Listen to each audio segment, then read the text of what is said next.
RCR, la red que comunica y une al Perú. Y ya le damos la bienvenida también a nuestro invitado, el doctor Francisco Díaz Canseco Tábara, ¿no? Presidente del Partido Perú Nación. Qué gusto saludarte, Pancho, ¿cómo estás? Bien, felizmente, muchas gracias y muy agradecido de estar en esta grata compañía. A ver, ¿cómo estás observando el momento político, no? Ya se entregó las credenciales el último fin de semana a los congresistas electos, ¿no? El presidente insiste en el tema de la reforma política, en el tema de la inmunidad, pero hay un tema de agenda inmediata que hay una desconexión con lo que ocurre en el país, ¿no? En el Perú tenemos ahorita inseguridad, tenemos falta de empleo, tenemos emergencia por todos lados, ¿no? Y parece ser que eso, no sabemos si no le interesa al gobierno o simplemente no le genera una rentabilidad política, no lo sé, ¿no? ¿Cómo estás observando tú eso? Hay varias cosas aquí, ¿no? Yo pude apreciar durante la campaña que además estuvo muy orientada, por ejemplo, el debate de jurados de elecciones, que obligaban a tocar determinados temas, algunos cuales sean básicamente de interés de la caballerada que ha copado el jurado de elecciones, por eso estoy ya absolutamente convencido, ¿no?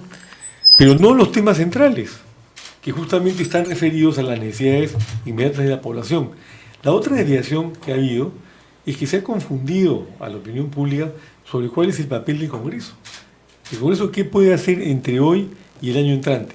Puede legislar y puede fiscalizar y puede, como dicen ahora, representar, lo cual es automático, ¿no? Desde el momento que tú eliges que está representando.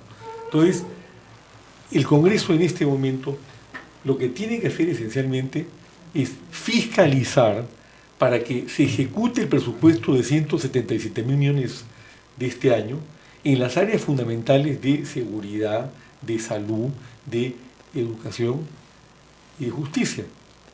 Cosa que, si no se hace, va a repetirse lo que hemos visto en los últimos 5 años, donde se ha devuelto al Tesoro Público, se han devuelto al Tesoro Público un promedio de 23.520 millones de soles anuales porque no se ejecutaban. Y lo que hemos visto el año pasado, donde en el último mes, aceleradamente la ministra de Economía empezó a usar la plata que le había quedado colgada para inyectarla en la economía a través de diversos programas que no sabemos cómo han funcionado. Entonces, ese es un primer tema que tiene que hacer el Congreso, que lo ha planteado Perú Nación, que todos los meses concurran, y ahora deberían invitarlos de inmediato al ministro de Economía sobre la ejecución presupuestal y a los ministros de Educación, Salud y el Interior sobre sus propias ejecuciones presupuestales, que es la forma de fiscalizar que se cumpla en estas áreas que tú has señalado que son fundamentales.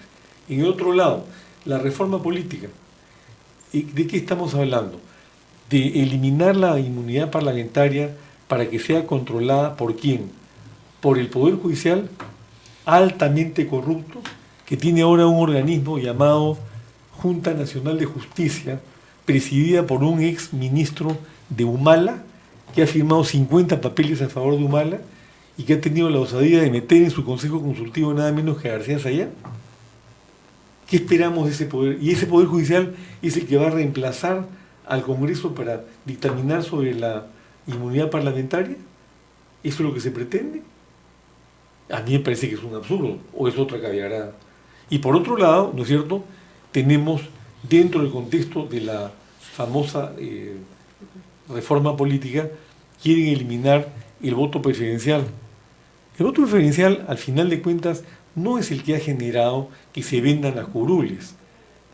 Por lo menos permite que se escapen del control de las cúpulas partidarias ciertos candidatos que no responden a sus requerimientos y que son elegidos por el pueblo, porque de otra manera lo que pasa en la mayor parte de los partidos políticos es que no hay democracia interna, los designan a dedo. Si tú eliminas el voto preferencial, va a ser la lista y de acuerdo al puesto que ocupas, peor va a ser el remate curules. Toda esta tontería organizada por un personaje que se llama Tuesta tiene además como corolario, y nadie dice nada sobre la materia, que la ley 30995, que reemplaza la ley anterior que regula la inscripción de partidos políticos, señala en su artículo 17, recogiendo lo que decía la ley anterior, que es la 30034, que las organizaciones políticas que sean contrarias al sistema democrático o a la Constitución no se pueden inscribir. Esto se refiere a movimientos regionales, pero no existe en esa ley el mismo texto para los partidos políticos. Con lo cual, el Movadef se puede inscribir mañana, con 24.800 afiliados, y porque la ley ya no le prohíbe inscribirse. Cuando yo he salido a denunciar este asunto hace varios meses, la respuesta de un señor Tanaka, creo que es un caviar que integró la comisión caviaresca de Tuesta, fue que no pasaba nada, que esto no era un peligro. Y cuando yo lo requería a Tuesta personalmente en un debate en que él participó, tampoco respondió nada, porque esta gente se siente los dueños de la verdad, los propietarios del país en este momento, y hacen lo que les da la gana. ¿Qué quieren ellos? Que se inscriba el Movadef. Y sobre esto yo no veo ninguna voz que se levante para decir, señores, sí, esa ley hay que modificarla porque es un peligro público en este momento. Entonces, hay una serie de cosas que se tienen que hacer que, como tú bien lo has señalado, yo no las veo en el contexto de un parlamento donde lamentablemente pues se ha votado no por programas, se ha votado, me parece que al desgaire, con 41% entre ausentismo y voto en blanco, y por movimientos como el FREPAP, que no tiene ni siquiera una ideología política, es un movimiento mesiánico, religioso, que yo no sé qué exactamente va a hacer en el Congreso. O el señor Urresti, que pasa de violento jefe de seguridad de una municipalidad al congresista más votado, y ahora se está trompeando con el... Ahora hablan de dueños de partidos. Bueno, el señor Luna es el presidente del partido Podemos por el control de este partido que en realidad es una entelequia, ¿no? Bueno. Ahora, si bien es cierto, aquí hay los temas y planteamientos para hacer reformas que realmente tiene que haber algunos tipos de modificaciones, pero eso se tiene que hacer un amplio debate. Pero lo que vemos aquí es que se están haciendo, se han puesto en agenda dos cosas. Uno, a través de las encuestas, que ya le dijeron al Congreso, oye, tu agenda es esta. Sí, claro. Y el tema de seguridad ciudadana, que es un clamor popular, que todos los ciudadanos estamos, los que tenemos hijos y que salen a la calle y tenemos que estar llamando cada rato para saber cómo están, dónde están, qué están haciendo, si encuentran bien, a esa situación que estamos llegando.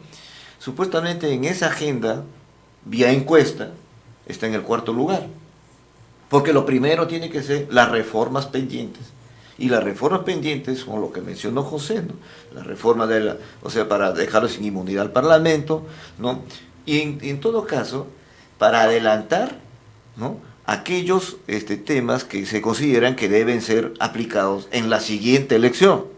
La paridad y otros temas allí, que según lo que escuchamos en los medios de comunicación y un determinado grupo que está permanentemente en este tema, pero no hay debates, sencillamente se sientan en un foro o un medio de comunicación y ellos dicen así debe ser, ¿no? Y todos tenemos que decir sí, pues tiene razón, ¿no? Y eso todos los días se repite entonces constantemente. Además, hay otro tema allí, ¿no? Que escuchamos también, ¿no?, que desde el Ejecutivo permanentemente se coincide en la necesidad de esa agenda. ¿Y a dónde nos está llevando esto? Y ahí quisiera tu opinión. A que se deben acortar los plazos de la aplicación de estas para que estas modificaciones puedan ser aplicadas en las elecciones que prácticamente ya están en curso. ¿Qué cosa quieren hacer? Se quiere modificar un artículo que permita que las leyes y las modificaciones que se hagan, ¿no?, en términos de reforma política, puedan ser, ahora tienen que ser aprobadas un año antes de las elecciones. Pero como ya no le va a dar la fecha, porque este Congreso se va a instalar recién en marzo, posiblemente hasta el 15, si no aprueban estas modificaciones en abril, prácticamente no podrían ser aplicadas en las elecciones de 2021. Entonces quiere hacer una modificación, ¿no?, para que se cambie ese plazo y ya no sea un año, sino 9 meses. Hasta ahí entonces nos está llevando este tema, que está pasando, como dicen los chicos ahora, está pasando piola. O sea, nadie levanta una voz, todo el mundo está metido en los temas lavajato, en los temas del coronavirus, y esto está pasando por ahí tranquilamente. Y esas son las agendas, esos son los puntos que ahora se le trata, sea como sea, de imponer al nuevo Congreso, a este Congreso que se va a instalar en esta quincena. ¿Cuál es tu opinión? Mi opinión es que se está desviando la atención por varias razones. En primer lugar, porque desde un punto de vista yo diría que más que ideológico, de presión política, está claro que este gobierno está manejado por la izquierda caviar peruana. La composición de la comisión que hizo la famosa reforma política presidida por este señor Tuesta, que yo lo he dicho varias veces, fue asesor mío cuando yo presidí la comisión de reforma electoral de la Mesa del Diálogo de la OEA, y lo tuve que sacar de la comisión a pedido de Valentín Paniagua, porque lo único que hacía era trabar las cosas. Y estamos viendo la clase de reforma que ha hecho cuando le está dando luz verde a Movés para que se pueda inscribir y no es capaz de hacer una autocrítica y decir, si nos equivocamos, vamos a reformar esto. En segundo lugar, lo que ocurre es que el gobierno está evidentemente en una situación crítica porque no tiene capacidad de gestión. Eso ya está demostrado. Como no lo han tenido los gobiernos anteriores. Esa devolución al Tesoro Público de un promedio de casi 24.000 millones de soles anuales demuestra incapacidad de gestión aparte de la corrupción existente. En tercer lugar, la lucha contra la corrupción se ha centrado, como tú bien has señalado, en Lavajato, en expresidentes de República, en figuras notorias y políticamente importantes para poder demoler a los partidos políticos, que merecen ser demolidos además, a esos partidos, pero no se ha hecho absolutamente nada en materia de lucha contra la corrupción en los estamentos inferiores, que siguen siendo los mismos y que siguen coimeando y que siguen haciendo las suyas y que siguen demostrando su incapacidad. Sobre eso no se hace nada y aparentemente no se va a hacer absolutamente nada. En cuarto lugar, dentro de ese contexto está bien claro está bien clara cuál es la ruta que va a seguir este gobierno. Va a seguir buscando temas cosméticos para mantenerse arriba, con encuestadoras que evidentemente reciben privilegios del gobierno y sostenerse de esa forma, y por otro lado, con el apoyo, por ejemplo, del Partido Morado, que sabemos bien que es el partido de gobierno, o sea, no nos engañemos, ya tiene un partido, el partido de gobierno, el Partido Morado, del improvisado señor, no sé cómo se llama, se apellida Guzmán. Entonces, en ese contexto, ¿van a solucionarse los más graves problemas del país? No se van a solucionar básicamente porque le competen al Poder Ejecutivo. Y lo único que le compete al Congreso de ese punto de vista, habiendo ya un presupuesto aprobado, es fiscalizar. Es lo que tiene que hacer el Congreso y lo que tenemos que hacer los partidos políticos en general y por supuesto el periodismo libre. Porque el periodismo amarrado, el de las geishas, no va a controlar nada, simplemente van a aprobar todo y esto va a seguir tal como está Guatemala en Guatepeor. Finalmente, un tema que a mí me parece absolutamente central en todo esto. Se viene para octubre la copia del paso argentino, primarias abiertas, simultáneas y obligatorias. En esas primarias van a participar los partidos que se inscriban con 24.800 afiliados. ¿Eso ya es un hecho?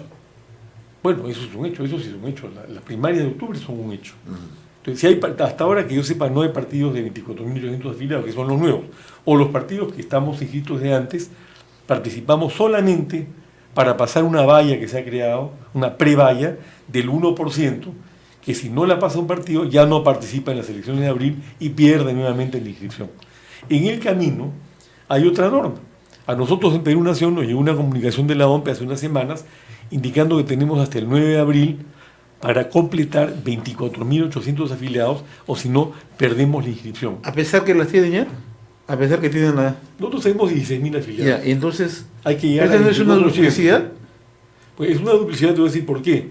Porque nosotros estamos debidamente inscritos. Ya. Si tú quieres formar hoy un partido, te presentas con 24.800 afiliados y te inscribes. Yeah. Pero los partidos antiguos se les obliga a tener 24.800 afiliados, aunque se hayan inscrito ya debidamente con adherentes. El caso, por ejemplo, emblemático, diría yo, podría ser el de Fuerza Popular. Tiene 5.000 afiliados. Ha logrado colocar X parlamentarios. Pero si al 9 de abril no llega a los 24.800, pierde la inscripción. Eso es lo que veíamos una tuestada, o sea, de la comisión que ha hecho la reforma política. Antes, cuando recolectabas firmas para escribir un partido, no por simpatías o porque en realidad claro, eran adherentes.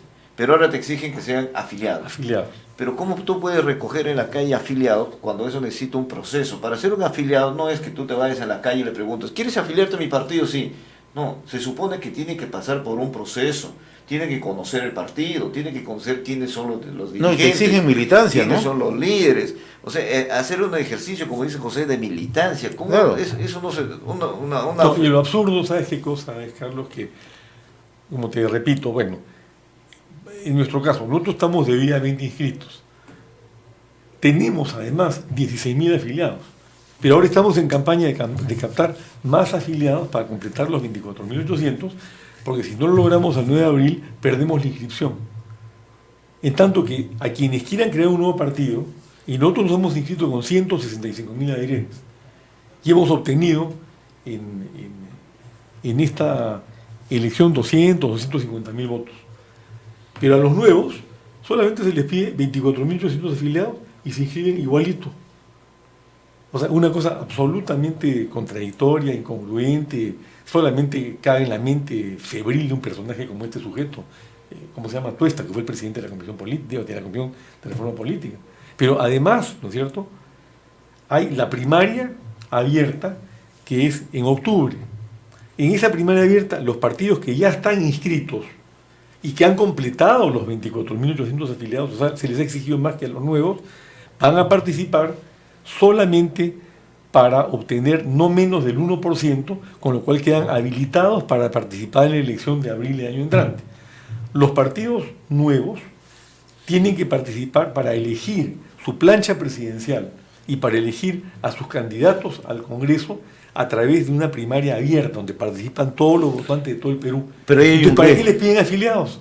Ahí hay un riesgo, ¿no? O sea, ¿quién te garantiza que en una primaria abierta los bolsones de provincia se volquen a tu partido y te generan un problema de proporciones, ¿no? O sea, Mira, no hay ninguna garantía eso, ¿no? Yo te lo quiero poner de otra forma. En Estados Unidos se está criticando ahora, por ejemplo, que creo que en la primaria de Carolina del Sur se quieren tumbar a Bernie Sanders ¿Ya?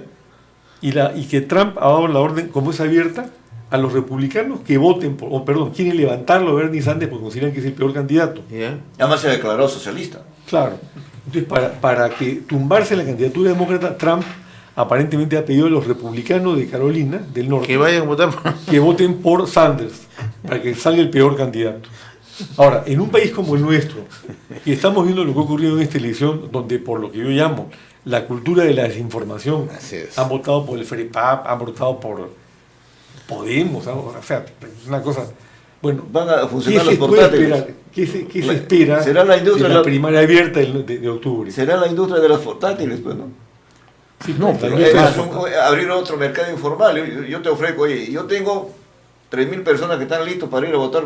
Claro. ¿A qué candidato dime? Por eso. ¿Cómo es? Eso es donde voy, ¿no? O sea, ¿tenemos capacidad realmente para hacer todo eso? Cuando hemos visto que han pataleado para estas elecciones, solamente para el Congreso han sido complicadas y cuánto tiempo se han demorado para dar los resultados. No, y sabes qué cosa, que lo complicado de la primaria copiada de Argentina es lo siguiente. Los votantes van a ir y van a tener, hoy día hay 22 partidos. Para entonces, con lo que está, los kits que se han comprado, Se habrán duplica. probablemente 80 partidos. Sí. Entonces tienen que escoger entre 80 partidos y luego tienen que dilucidar lo siguiente. Hay partidos que se inscribieron antes, como el mío, ¿Ya? en donde vas a votar simplemente para que el partido tenga 1% y pueda entrar a la elección de abril del año entrante. En el caso de los partidos nuevos, vas a votar para que ese partido tenga el 1% y pueda entrar a la elección de abril del año entrante, Claro. pero esa votación también va a definir la plancha presidencial de ese partido y los candidatos al Congreso. Van a haber 13.000 candidatos. No menos, yo recuerdo que 13.000. ¿Y eso se en esa cumple en un elección solo tienen día? y son, o sea, votas por un partido en una forma y por otros partidos en la otra forma. Es un enredo total. O sea, ¿y cómo se va a hacer esa votación? O sea, ¿En un cuántos- solo día en se va a cuántos cumplir? días? Sí, es un solo día. Un solo día. No estamos preparados. Es una elección nacional completa. Pero una elección nacional completa totalmente incongruente. O sea, tú vas y dices, voto por Perú Nación, sí, por el partido, punto. Voto por, no sé, Pepelucho, partido Pepelucho, ok. Pero como ese partido es de los que acaban de entrar con 24.800 afiliados, entonces ahí sí tienes que elegir tú la plancha presidencial de ese partido y a los 130 candidatos a nivel nacional. ¿Cómo va a hacer eso? ¿Te puedes imaginar? Es una torre de Babel. No, pero en realidad, Esa es la reforma política. eso ¿no hay que cierto? advertirlo. Pero es como el caso de la inmunidad parlamentaria Pero- que se acaba de tocar. Se elimina la inmunidad, pasa a manos de quién? Del Poder Judicial. Pero aquí- cuando todo aquí el mundo vea- sabe que es aquí un vemos acto de una cosa. corrupción. Estas cosas no puede ser tanta confusión no sé, por falta de pericia o porque a alguien se le ocurre. Es adrede. ¿A qué nos quieren conducir con esto? Yo creo que lo que quieren es realmente destruir el sistema de partidos políticos. Quieren quedarse con 2 o 3 partidos que sean de su agrado. No te olvides que los caviares que están manejando esto desde atrás son el lobby político hoy día más poderoso del Perú. Ahí está Gorriti con el IDL, están los fiscales que están mediatizados, fiscales que por supuesto yo creo que en cierta medida, o en gran medida han hecho un gran trabajo tumbando un partido corrupto como Kuczynski, García y compañía. Pero en el otro lado, ¿no es cierto?, están procurando crear un sistema político que permita, ¿no es cierto?, reducir teóricamente, en forma democrática, el espectro para poder seguir manipulando desde atrás, como lo vienen haciendo desde hace muchos años y pues, conforme lo he podido percibir en lugares como el propio Jurado Nacional de Elecciones. Entonces, en ese contexto, lo que va a pasar con el paso de octubre es un caos. Yo lo que estoy viendo es una cosa completamente... Olvídate de los 300 millones de dólares que va a costar, es una elección completita y caótica. ¿Y qué logran ellos? Y lo que es aparentemente ininteligible es que primero digan, para que se inscriba un partido político ya no requiere 800.000 firmas, sino 24.800 afiliados. Muy democrático. Pero eso sí, ese partido va a la primaria abierta de octubre y tiene que participar en una primaria abierta en la cual todo el Perú va a votar por ese partido en un mínimo de 360.000 votantes para elegir a su plancha presidencial y para elegir a su lista parlamentaria. Entonces, ¿para qué los afiliados? ¿Cuál es el sentido que tenga 24.800 afiliados? Si para designar a sus candidatos va a votar todo el Perú. Lo que parece también otro contrasentido aquí, Pancho, mira, es que en realidad te pidan 24.000 afiliados tan alegremente que acredites en un proceso prácticamente de inscripción. O sea, se supone que los afiliados, tú te inscribes un partido y empiezas a hacer un trabajo de proselitismo permanente, doctrinario, ideológico, ¿no? Para que la gente, o sea, tus bases que vas creando, entonces sigan, ¿no? Y sigan inscribiéndose. Pero eso es un proceso, o sea, la construcción de un partido no puede ser, pues, ir al mercado y comprar afiliados. Así es. Entonces, están haciendo las cosas al revés. Primero me piden los afiliados, después me dicen que tenga vida orgánico en mi partido. No, y después te dicen, pero ¿sabes qué cosa? De acá a 6 meses vas a entrar con tu partido de 24.800 afiliados, como tú dices, así a la prepo, a una primaria abierta. O sea, tus afiliados no van a elegir nada, lo va a elegir todo el país. Entonces, ¿para qué quieres afiliar? ¿Para qué quieres afiliados? Exactamente. Eso es lo que yo me sigo preguntando. Y como tú bien señalas, porque eso lo trabajamos nosotros en Perú Nación ya hace varios años, construir un partido no es una tarea fácil.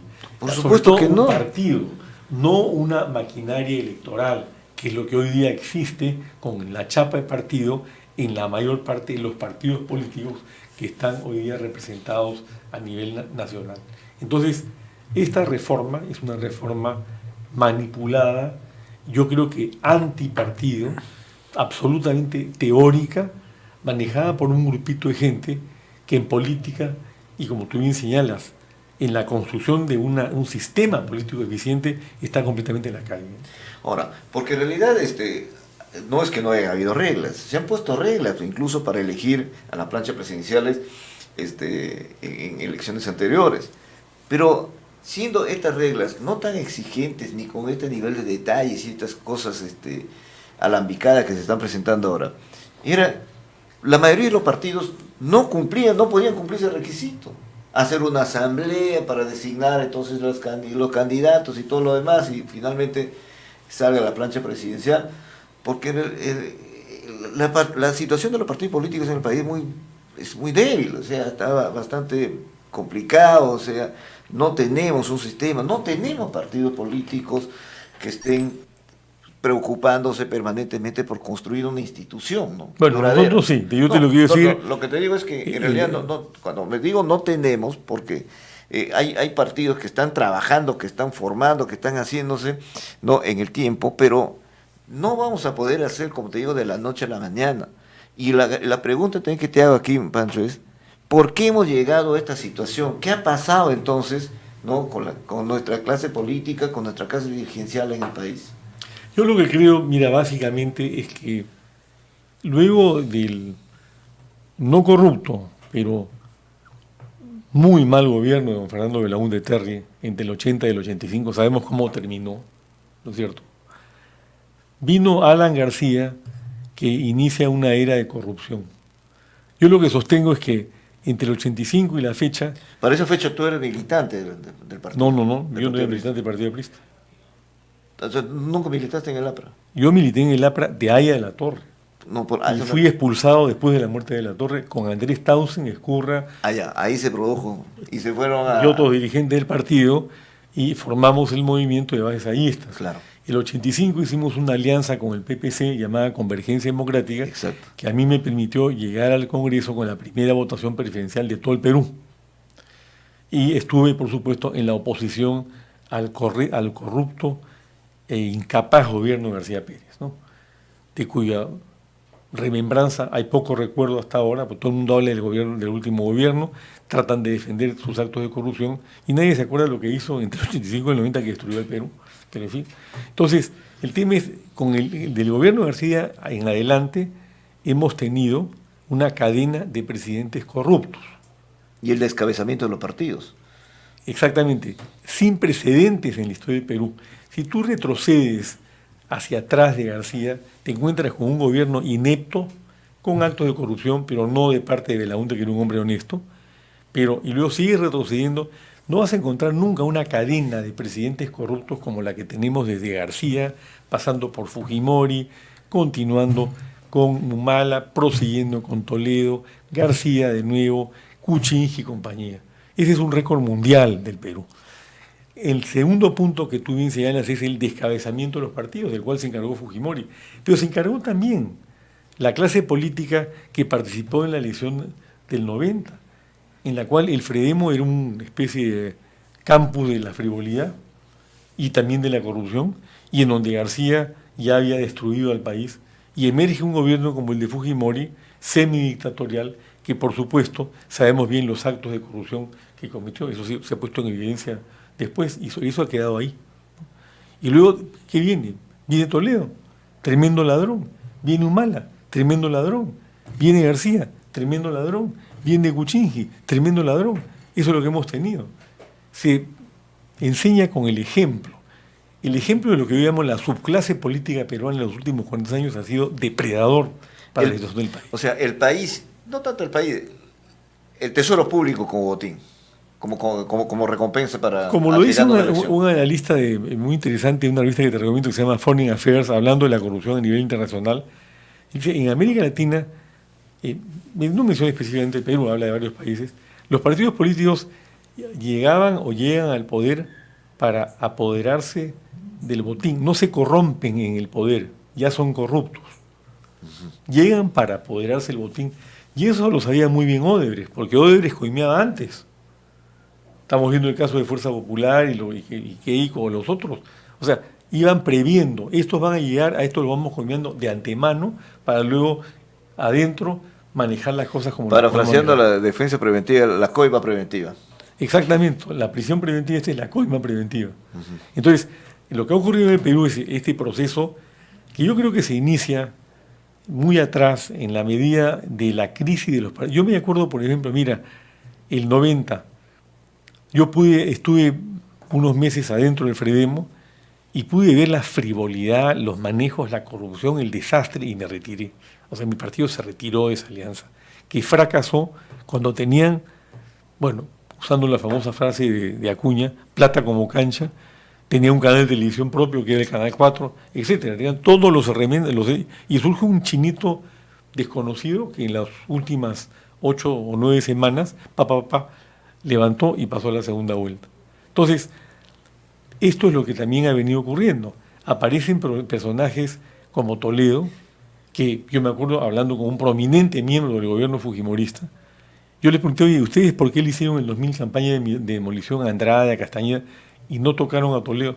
Me dijeron porque necesitábamos decorar la torta, pero esa decoración de torta se le fue de las manos. Y creció y se convirtió en presidente del Perú. Un tipo coquero, en fin, iba a decir otra palabra. O sea, la torta pasó a otra mano.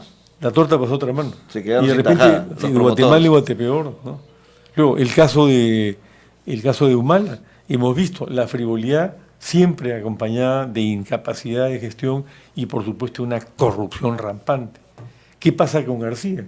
Tremendo corrupto, todos lo saben y, sin embargo, bueno, se suicidó para que no le metieran preso. Y ahí está. Y finalmente, el caso de Kuczynski, que a mí me llamó mucho la atención cuando se hablaba de Kuczynski como el próximo presidente de lujo, cuando todos sabíamos que era un viejo lobista. O sea, en los medios se sabía quién era Kuczynski, pero te vendieron la imagen que le competía a quienes estaban detrás de esa candidatura al servicio de los intereses de Odebrecht y de sus propios intereses. Le llaman el Club de la Construcción, es el cártel de la construcción. Esa es la realidad del asunto. Entonces, ¿qué podías esperar tú en ese escenario ahora? Ahora la gente va a votar y dice, voto por el pescadito como una forma de protesta. Voto por Antauro Humala y todas las variedades que predica como otra forma de protesta. Y ahí ya estamos viendo, en el caso de Antauro Humala, en la UPP, que es un conocido vientre de alquiler, a mí me pidió Pérez de Cuellar que le ayudara al comienzo con la UPP, después yo me retiré también por razones de orden ético, y el partido se apoderó de él un tal no sé cuántos, que lo sigue manejando y alquilando. Lanza a la alcaldía de Lima a Esther Capuñay, que no tiene nada que ver con Antauro Humala, y después se va con Antauro Humala por otro, y aquí no pasa nada. Y aquí la gente se cambia de partido. Voy a lanzar un artículo sobre esto y me gustaría en un momento comentarlo también con ustedes. ¿Qué se entiende por partido político en el Perú hoy día? ¿Qué es un partido político? Cuando tú escuchas, por ejemplo, esta chica de Chapa Tuchoro, ayer en Radio Nacional, y le dice, una de las chicas, Perla Berrío, le dice, pero ¿cómo es posible que usted que propone chapar a Tuchoro se meta al partido de Luna, que está acusado de delitos, y de Urresti, que está acusado de violación y control? Ah, dicen, no, porque yo ahora tengo un partido donde puedo, y lo de Luna está por verse, y lo de aquí está por verse, y al final de cuentas lo que a ella le interesaba era llegar al Congreso. Y mañana, si le proponen irse en otro partido, se irá en el otro pseudo partido, porque lo que hay, porque como tú has señalado, son maquinarias de la cantera de Fuerza Popular, o sea, las simpatías de Fuerza Popular. Y negó, además, ser de Fuerza Popular. Pero ¿cómo va a negar si es No, realidad? dijo que lo que pasaba es que su papá, como Fuerza Popular se oponía a los senderistas, salía a pegar carteles de Fuerza Popular, pero que ya no era de Fuerza Popular. Pero sin detenernos específicamente de una persona, pero si nosotros hacemos un recuento de muchas figuras políticas que han estado ocupando cargos públicos, congresistas y todo lo demás, vamos a llegar que hay personas que tienen hasta 6, 7 partidos, sí, claro, que han militado así, que se han ido de largo, ¿no? En todos estos procesos. Pero eso nadie cuestiona, porque es prácticamente una cosa totalmente normal, está normalizado el tema. Se ha normalizado. Después de que tú recordarás a la caída de Fujimori, se estigmatizó a los tránsfugas, ¿no es cierto? Claro. Ahora no, ahora tienen hasta una resolución del Tribunal Constitucional de diciembre del 2018, en donde se establece que un congresista que por razones de conciencia decide renunciar a su bancada, puede retirarse de la bancada, o sea, del partido que le llevó al Congreso, y hacer su propia bancada. Esto es legitimar el transfugismo, esto es deslegitimar lo que debe ser un partido político y la afiliación al mismo o el hecho de candidatear con ese partido político. Aquí la ética en política se fue al bombo, desapareció. Aquí simplemente los partidos los quieren convertir en maquinarias electorales sin ideología, sin programa, sin ética, al servicio de los intereses de compañeros de viaje que se juntan a la vieja usanza de Acción Popular, al partido al cual se le denominaba Federación de Independientes, simplemente para llegar al poder y no al servicio del Perú. Y eso es lo que nosotros desde Perú Nación rechazamos absolutamente. El nuestro es un partido ideológico con ética. Nosotros no tenemos compañeros de viaje ni los queremos tener. Todos nuestros candidatos en esta elección estaban afiliados al partido. Por eso tenemos 16.000 afiliados consecuentes con los programas del partido. Y bueno, y ahora estamos en campaña para captar los otros 10.000 que exigen, o 9.000, 8.000, ya creo que tenemos ya como 18.000, que exige esta ley absurda, que entre otras cosas como tú bien has señalado, no entiende lo que es la construcción de un partido político, como no entiende otro tema. Se habla, por ejemplo, de la paridad, que hay que adelantar la paridad de una vez 50-50. Este tipo de normas que caen desde arriba no corresponden a la realidad. Nosotros hemos querido tener paridad en nuestras listas y hemos llegado al 30% porque no habían tantas mujeres que quisieran participar, porque entre otras razones, como no han participado antes, no hay el mismo entusiasmo ni la misma capacidad de participación. Eso también se tiene que construir a través de la creación de una conciencia colectiva, que estos caviares no entienden. Ellos creen que todo se hace por ley. Por ley yo impongo lo aquí. Claro, porque al final de cuentas no son demócratas, porque al final de cuentas son inconsecuentes con el sistema que utilizan para hacer llegar al estilo gramsciano sus ideas en general obsoletas e impositivas. RCR, la red que comunica y une al Perú.